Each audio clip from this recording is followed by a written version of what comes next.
Bienvenidos a Vértice Internacional, soy Rina Musali. Me da muchísimo gusto saber que me acompañan en este programa que analiza el acontecer mundial y sus impactos para México.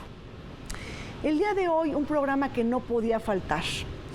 El mapa político que se está reconfigurando en América Latina, una región altamente desunida y dispar, pero que está exhibiendo muestras de agotamiento, de agitación y de turbulencia política. En este sentido, nos preguntamos sobre los agitadores políticos, económicos y sociales de América Latina. El llamado eje México-Argentina encarnado en el Grupo de Puebla, así como nos preguntamos sobre el rol de México en América Latina. Soy Rina Musali y les pido que nos acompañen. El Grupo de Puebla es un foro político y académico fundado en dicha ciudad mexicana el 12 de julio de 2019 con el propósito de articular ideas, modelos productivos, programas de desarrollo y políticas de Estado de carácter progresista.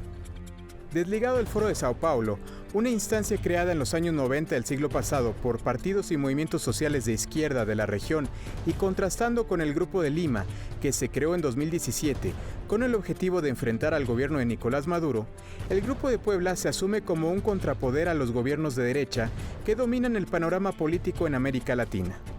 Está integrado por líderes y movimientos, mayoritariamente de oposición, de 12 países de Iberoamérica, destacando los exmandatarios Luis Ignacio Lula da Silva y Dilma Rousseff de Brasil, Ernesto Samper de Colombia, Rafael Correa de Ecuador, José Luis Rodríguez Zapatero de España, Fernando Lugo de Paraguay y Leonel Fernández de República Dominicana. También figuran excandidatos a la presidencia como Fernando Haddad de Brasil, Marco Enrique Sominami de Chile, Clara López Obregón de Colombia, Cuauhtémoc Cárdenas de México, Verónica Mendoza de Perú y Daniel Martínez de Uruguay. Tras su reunión inaugural, sostuvieron un segundo encuentro del 8 al 10 de noviembre de 2019 en Buenos Aires, Argentina, con la presencia del anfitrión, el presidente electo Alberto Fernández, y del expresidente de Uruguay, José Mujica. El Grupo de Puebla ha condenado las violaciones al Estado de Derecho en Haití y Ecuador, a la vez que se ha pronunciado sobre las manifestaciones en Chile y por su rechazo a la intervención militar en Venezuela, así como al golpe de Estado en Bolivia. De igual manera, han anunciado la creación del Centro Marco Aurelio García como un espacio de reflexión y elaboración de propuestas progresistas de política pública. La próxima reunión del Grupo de Puebla será en Colombia a mediados de 2020. De cara al cierre del año 2019, estamos obligados a hacernos preguntas. ¿Qué significado político, económico y social tuvo este año para América Latina? Si bien se trató de un año de gran calado por las elecciones en Panamá, en Guatemala, El Salvador, Uruguay, Bolivia y Argentina, también pasamos un año frenético debido a la ola de protestas, de disturbios y de provocadores sociales que pudimos atestiguar con la crisis constitucional en Perú, el despertar político en Chile y en Ecuador, pero también las protestas ciudadanas en Colombia y el conflicto postelectoral de Bolivia que le abrió la puerta a Evo Morales para su llegada a México después de su dimisión como presidente. Se trató de un año de rabia colectiva en América Latina, que pudimos tocar también con una mayor conciencia política, con la caída en el nivel del poder adquisitivo de los latinoamericanos, pero también con mayores expectativas sociales. Casio, América Latina está en llamas con efervescencia política y social, prácticamente un otoño latinoamericano. ¿Qué estás mirando? ¿Cuál es tu primera lectura del acontecer político en América Latina? Creo que en el fondo, hay una sensación de los jóvenes de que no les pertenece el país en el que están, que las élites son díscolas, que hay una plutocracia, que los partidos no los representan y que tienen poco que perder, porque hay poca movilidad social en América Latina. Y eso es el caldo de cultivo de manifestaciones muy violentas. La expresión en Chile fue increíble porque Chile es con mucho el país más exitoso en los números. Chile ha crecido mucho, la pobreza ha caído dramáticamente, el índice de desarrollo humano es muy alto y está creciendo, y con esos buenos datos vimos la furia, por un lado, y por otro lado más de 1 millón de personas en Santiago. Es como si aquí salen 2 o 3 millones de personas a expresarse. Entonces creo que hay mucho de esa desconexión de la gente, sobre todo de la juventud. América Latina es un continente joven, que no siente representar y no siente que está jugando o que va a jugar un papel en la construcción del futuro. Yo diría que es un nuevo despertar, porque obviamente en la historia de América Latina ha habido muchos momentos, por una parte de ebullición, como usted dice, solo que esta vez aparecen más o menos al mismo tiempo en este año, ¿no? Y también ha habido muchos intentos por unificar gobiernos de centro izquierda, así como los ha habido también ha habido intentos de unificar a gobiernos de centro derecha. Entonces hay que irse con mucha cautela. Será que ya he visto muchos esfuerzos en un sentido y en otro.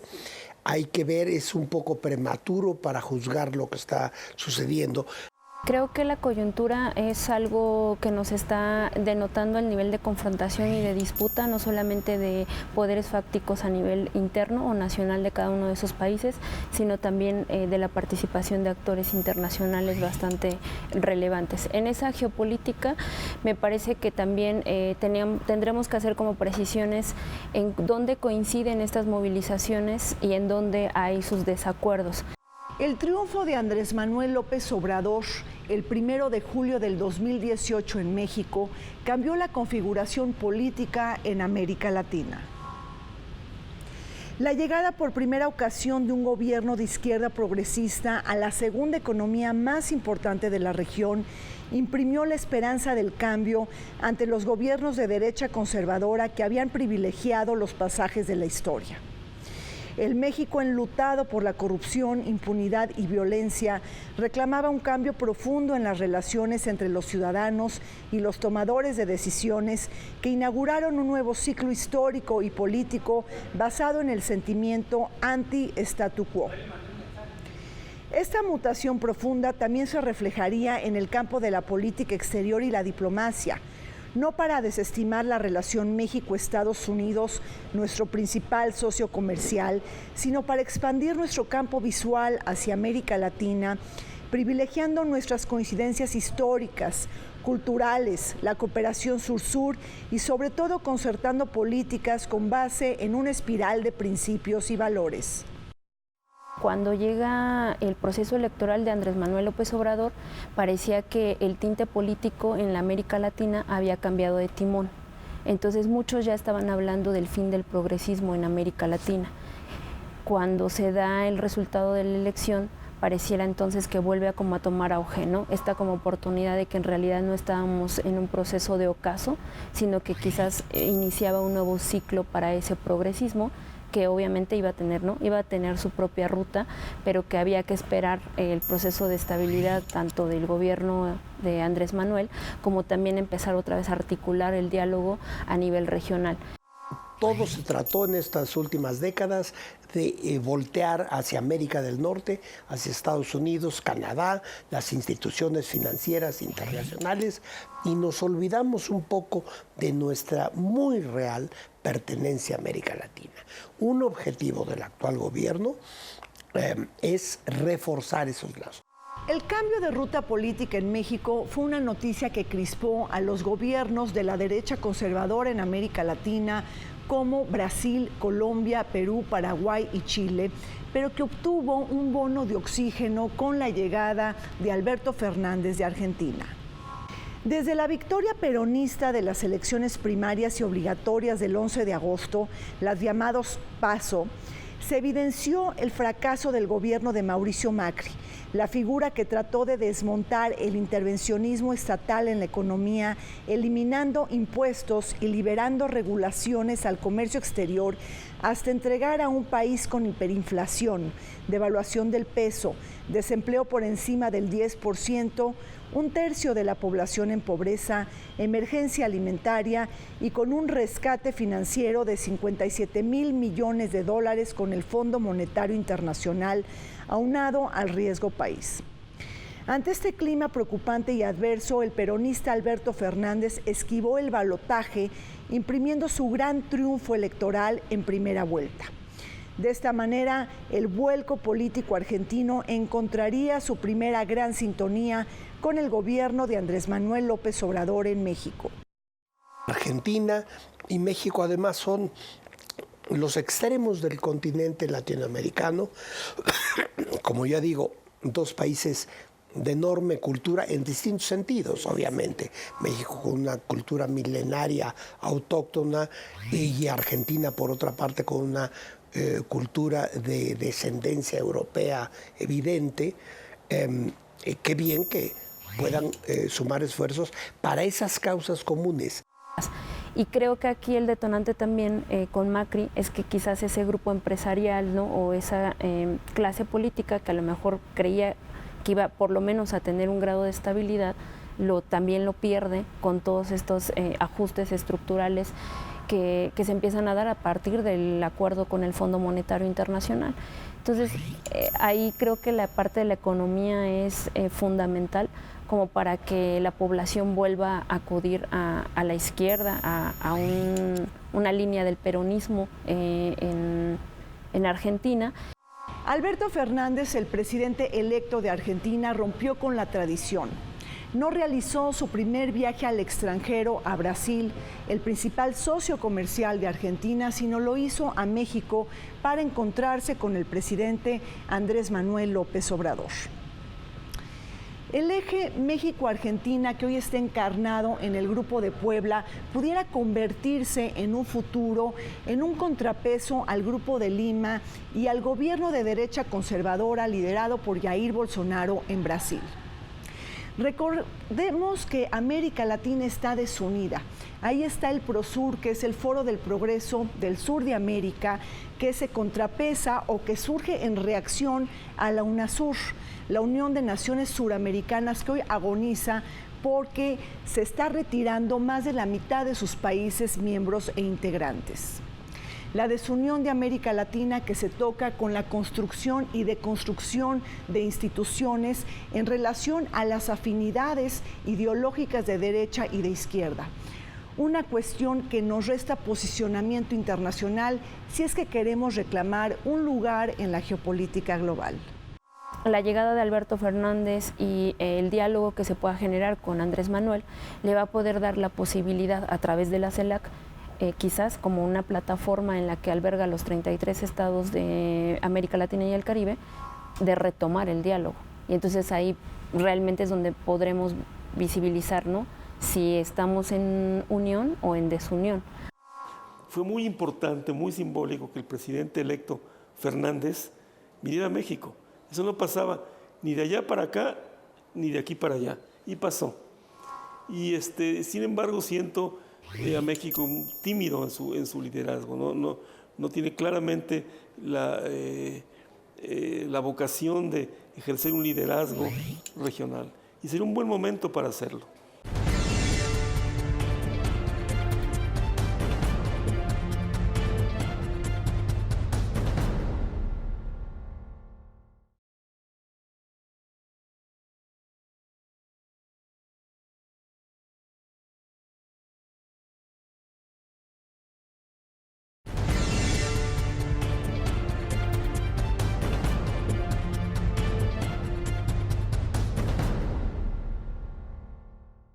Con el rally electoral del 2019, el mapa político de América Latina se reconfigura bajo diversos bloques regionales.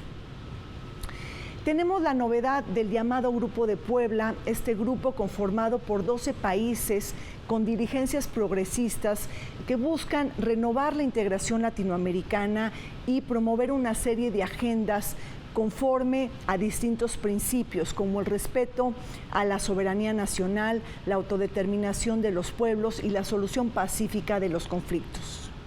Pero también para anticipar políticas de desarrollo regional que corrijan el desnivel en la distribución de la riqueza y amortigüen todos estos efectos de una globalización asimétrica y dispar. Ahí tenemos alrededor de 30 líderes políticos que están comulgando en el Grupo de Puebla. Por ejemplo, personalidades importantes como José Luis Rodríguez Zapatero de España, Luis Ignacio Lula da Silva y Dilma Rousseff de Brasil, Rafael Correa de Ecuador, Ernesto Samper de Colombia, Andrés Manuel López Obrador de México, así también como Marco Enríquez Ominami de Chile. La idea era volver a repensar la integración, volver a dar un sentido, un cauce a la integración. En el fondo, aunque no conozco los detalles del Grupo de Puebla, está un interesantísimo personaje que es Alberto Metol Ferrell, el Tucho Metol. El Tucho Metol era, porque desgraciadamente falleció hace poco, un poco el padre intelectual de Marco Aurelio García, y era un católico que se había formado en el CELAM de Puebla y muy vinculado a la teología de la liberación, etcétera, etcétera. Creo que el Tucho Metol inspira a estas personas y tal vez Puebla sea porque hubo un CELAM muy importante en el año 64. Mira, pues el Grupo Puebla es un grupo que me parece que tiene como objetivo recuperar a los líderes progresistas que llegaron a América Latina.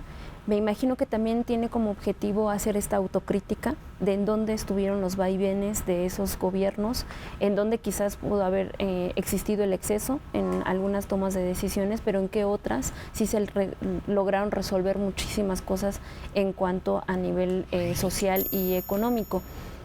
Y estos líderes en particular creo que permite seguir teniendo como un frente común, que el Foro de Sao Paulo hace digamos como una situación similar, pero a nivel movimientos sociales. Lo que sí podemos ya prever es que habrá una mayor cooperación para el desarrollo, para el respeto de los derechos humanos, para solidificar los procedimientos democráticos en esos temas que yo creo que son comunes a todos los latinoamericanos genuinos. Ahí por supuesto que vamos a estar más cerca. Venezuela es un tema ineludible dentro de la geopolítica latinoamericana.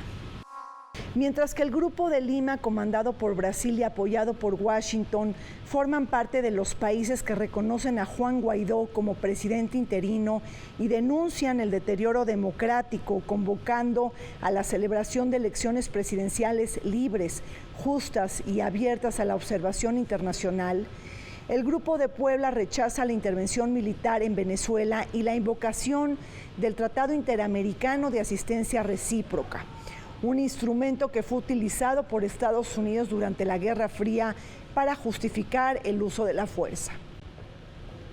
Precisamente el Grupo de Puebla, un espacio de pensamiento político que pone por delante los acentos en los temas sociales y que recoge diversas influencias del Foro de Sao Paulo y de la UNASUR, reconoce el diálogo como la única solución viable para distender el caso venezolano, rechazando todo tipo de condicionamientos internacionales.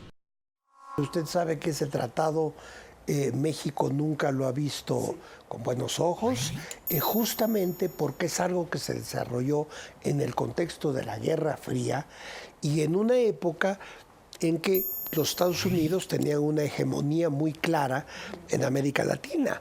Recordemos, y aquí estoy citando un hecho histórico, no una opinión personal necesariamente, que la OEA, desde los años 50 por lo menos, fue llamada por muchos sectores importantes de América Latina, sobre todo en los medios intelectuales y académicos, como el Ministerio de las Colonias.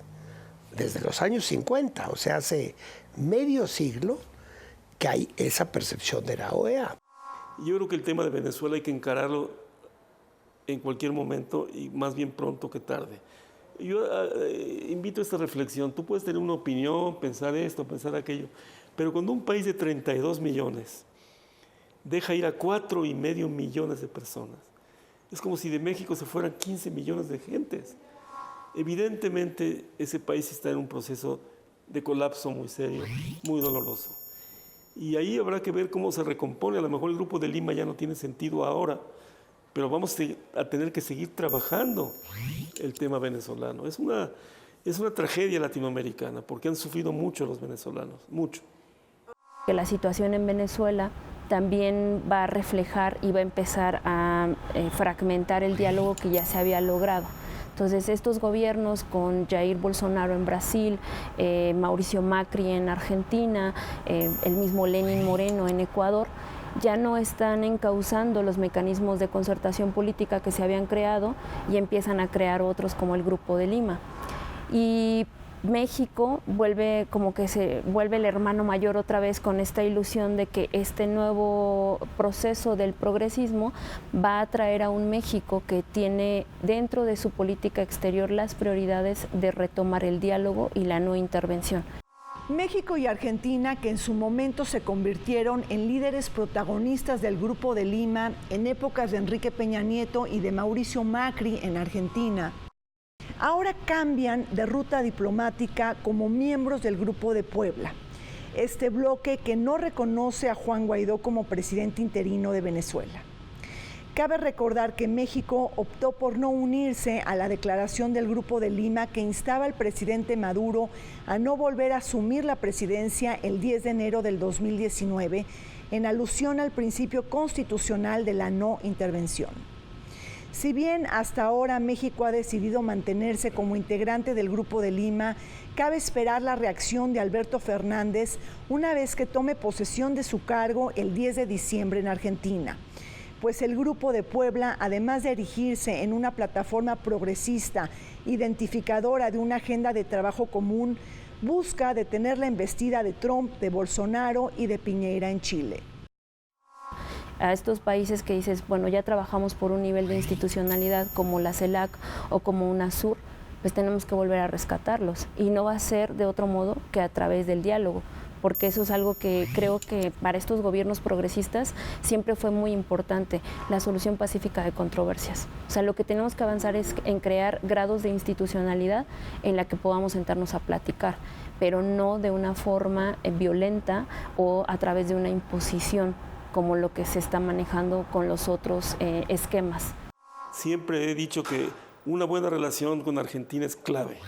Entre otras cosas porque somos dos países nodales, dos ejes culturales muy importantes y yo celebro eso. Vamos a ver qué pasa, qué tanto rechazo tiene sobre todo la parte brasileña. Si Brasil toma una actitud neutra, decir, bueno, entiéndanse y hasta ahí, creo que esto puede tener repercusiones rápidamente importantes en otros países. Pero si Brasil es militante en contra, la cuestión va a ser más compleja.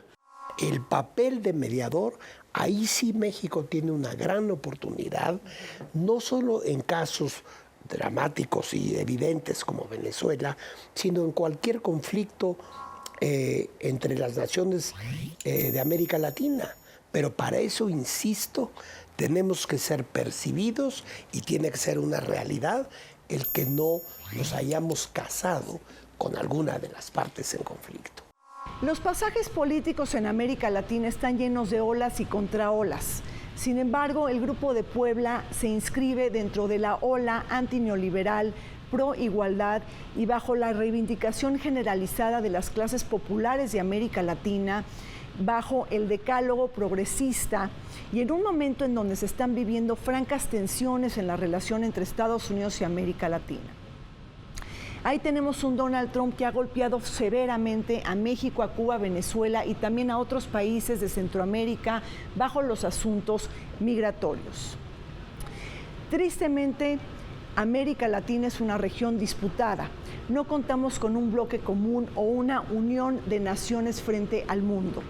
El viejo anhelo de la integración y de la unidad latinoamericana hoy luce también desangelado debido a la disparidad de opiniones, los choques ideológicos y sobre todo diferentes maneras de encarar la realidad. Bueno, el Grupo de Puebla, que no lo conozco mucho, trata de ser un grupo hasta donde sé, y además por las personas que lo integran, de reflexión, de darle un espacio a una izquierda donde tú estás viendo mucha desafección de la gente con su vida personal, con sus proyectos de futuro, muchos jóvenes alienados completamente. Y creo que el Grupo de Puebla va a tener esa visión más compasiva de las circunstancias locales. No creo que sea, hasta donde puedo entender, algo que vaya a ser hostil a otros países, a Estados Unidos. No lo veo por ahí. Si uno se remonta a los años 70 o a los 90 o a principios de este siglo, siempre hubo esfuerzos por crear unidades donde pudieran confluir diversos países latinoamericanos. Y bueno, desgraciadamente con el tiempo hemos visto que ha sido muy relativo el éxito de estos grupos, ¿no? Porque cuando cambian los gobiernos en cada uno de los países que conforman el grupo, pues cuando menos se reduce el entusiasmo que ese país manifiesta por su pertenencia en estas asociaciones de países. A nivel social, a mí me parece que a nivel pueblos, a nivel cultura, es unión. O sea, no es, digamos, como que va más allá, ¿no?, de una cuestión de ideología. Me parece que ahí a nivel cultural sí se tiene una unión bastante fuerte. Aquí el asunto es cómo traslapas esa unión de los pueblos a una unión que vaya más allá de un partido político y que se afiance a un proyecto regional y nacional.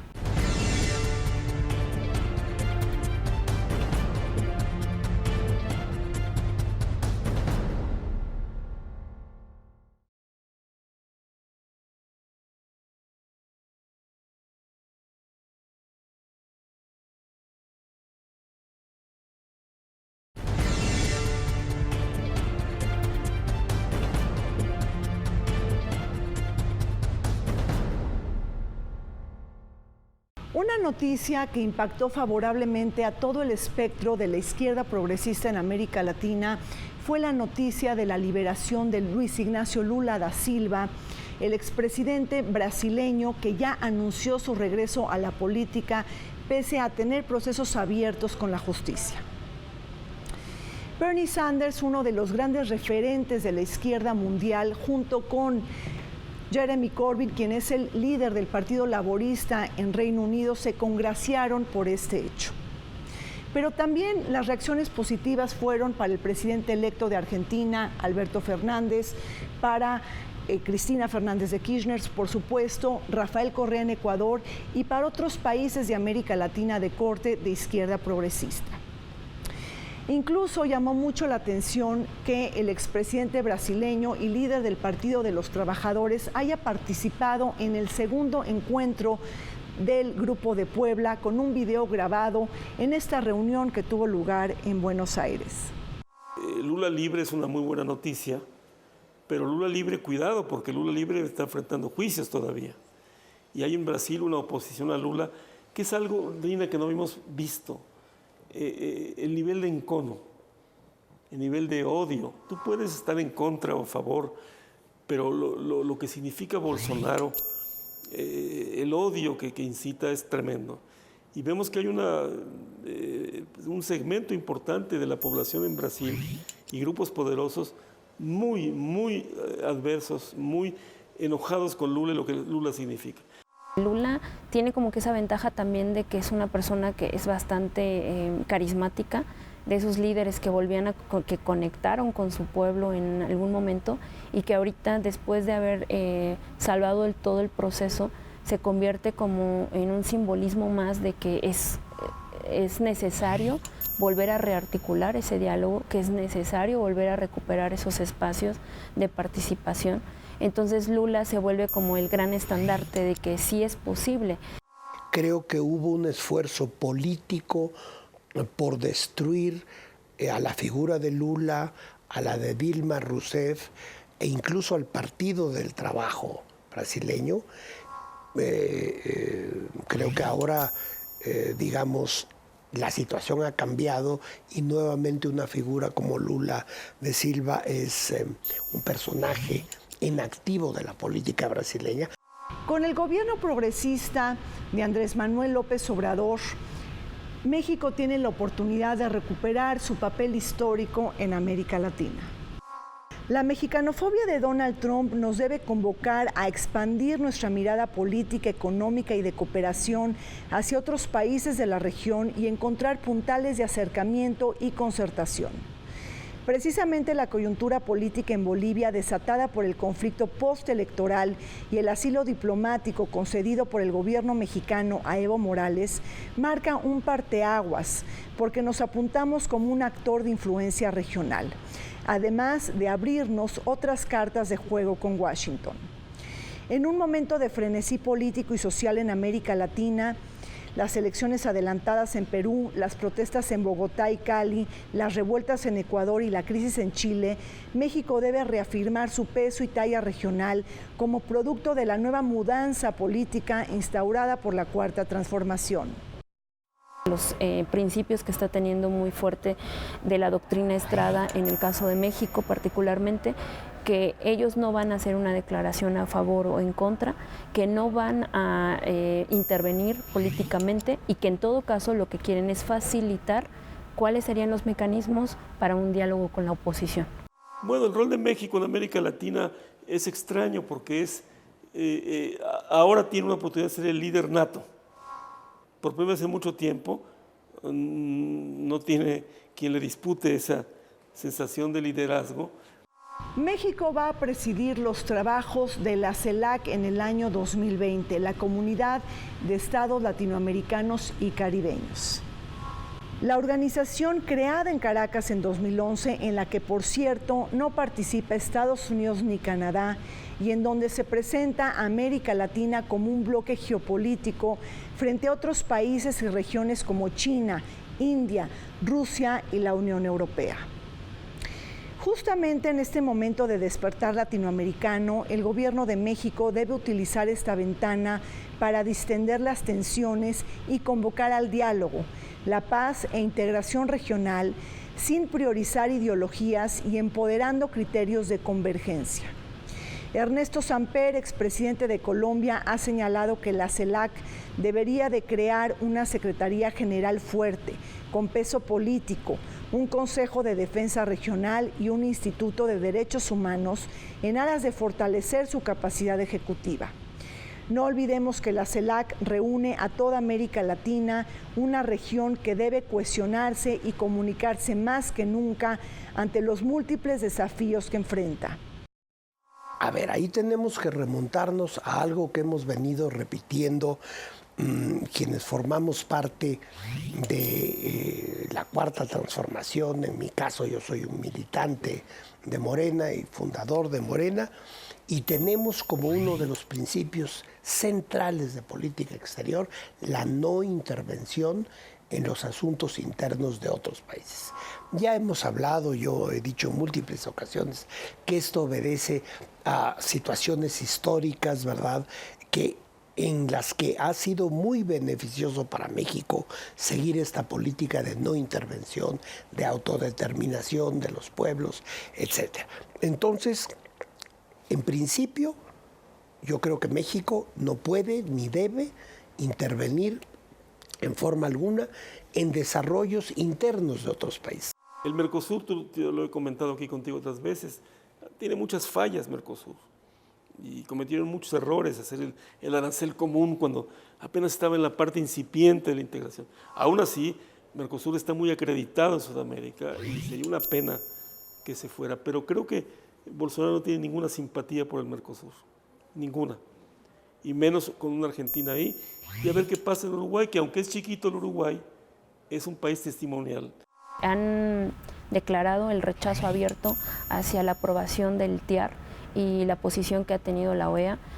Han acentuado esta posición de revelar cómo se han violado los procesos al interior de la OEA, porque la OEA no debió de haber reconocido a Juan Guaidó como un presidente interino, sino un proceso político electoral, ¿no?, que se supone que eso es lo que se está reclamando, y tampoco debió de haber avalado el que Colombia se prestara para este intento de intervención militar, ¿no?, que un golpe de Estado en el que se libera a Leopoldo López.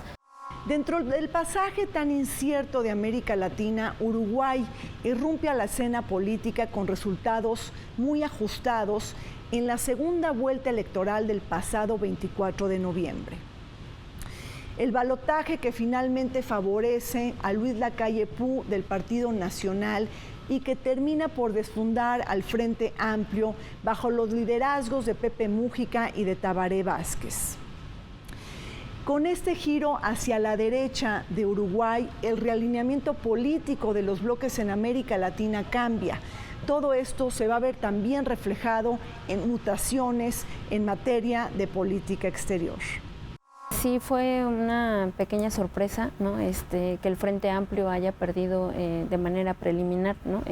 Perdió la elección, todavía no se tiene el dato preciso, pero sí fue una sorpresa porque la campaña estaba muy... era como algo muy similar a lo que pasaba con Evo Morales, es decir, en términos de indicadores económicos parecía que ellos estaban muy bien. Y entonces la apuesta en la campaña era, bueno, pues vete por lo seguro, vuelve a votar por algo que ya te manejó cierta estabilidad económica, que por lo menos te dio garantías o un conjunto de derechos laborales y de otro tipo. Y en Uruguay pues esto se ve detenido, pero creo que el nuevo Lacalle es un personaje que dentro de todos los líderes de oposición es un personaje que podría ser un poco más flexible en el diálogo, que no es tan radical como otros personajes que había por ahí en la política interna de Uruguay. En este momento se ve como muy probable ganador Luis Lacalle Pou.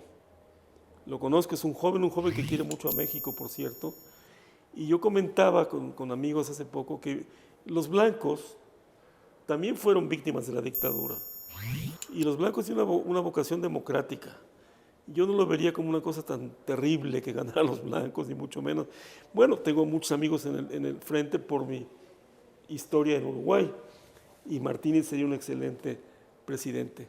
Pero como van las encuestas, en este punto parece que van a ganar los blancos, en alianza con los colorados y en alianza con pequeños partidos.